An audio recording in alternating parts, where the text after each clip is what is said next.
मेरा नाम नासिर हमीद खान है। I am secretary of Amar Singh club Srinagar. ये बड़ा सरप्राइजिंग इंसिडेंट है क्योंकि जो ये टहनी गिरी है चिनार की, ये आप इसका अगर घर देखेंगे, ये वो नहीं है जो खराब टहनियाँ या कुछ, ये बिल्कुल हेल्दी एक टहनी है। और ये मतलब इतनी बड़ी टहनी है कि इसने हमारा तकरीबन 40 से 50 फीट जो वॉल है, बंकर्स हैं, गेट तो बिल्कुल क्रश हो गया हमारा आयरन ग्रेड जो था। अल्लाह ताला का शुक्र है कि कोई कैजुअल्टी नहीं हुई, कोई गाड़ी नहीं जा रही थी उस टाइम, क्योंकि यहीं से एंट्रेंस है हमारी क्लब की। कोई कैजुअल्टी नहीं हुई, सिर्फ जो यहाँ जवान गार्ड ड्यूटी पे था उसको एक हल्की इंजरी आई है चीक पे। बट अल्हम्दुलिल्लाह हमने कोई 2 हफ्ते पहले ये बंकर शिफ्ट किया था इस साइड, तो जो पुराना बंकर जो जगह था ये बिल्कुल उसी के ऊपर गिरा है सारा। अगर वो बंकर वहीं रहता तो आई एम श्योर कि काफी कैजुअल्टी होती फिर।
हाँ दीजिए अगर कोई देगा।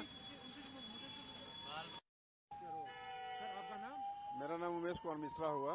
जो आज जो इंसिडेंट हुआ है, जो हवा विंड चली है, इसके बारे में सर बताया। मैं लेट रहा था अंदर और अचानक आवाज आई, मेरे ऊपर धड़ाम धड़ाम ईंट गिरने लगे। मेरे घुटने पर, दोनों घुटने पर ईंट पड़े, बाजू में पड़े, 2 जगह गुटका हो गया, करीब करीब 50-100 ग्राम का दोनों, और यहाँ सर इसमें लगा। तो एनी कैजुअलिटी और कोई तो नहीं, जख्मी हो गया? मैं ही जख्मी हुआ और कोई नहीं हुआ। जवान को हल्का फल्का लगा था, लेकिन मेरे को ज्यादा लगा। मेरे ऊपर पूरा दीवारें टूट के गिर गया मेरे ऊपर। ओके, यूएस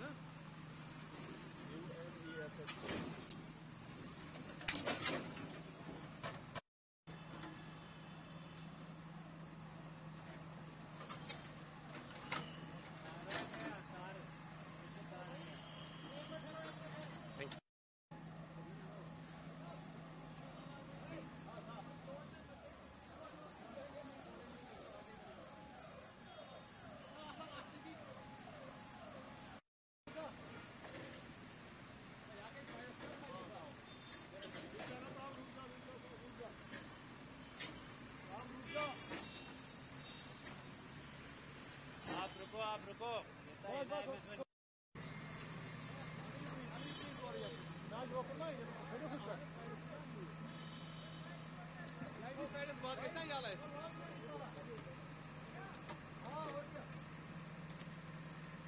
इसको लाना, इस साइड करो इसको।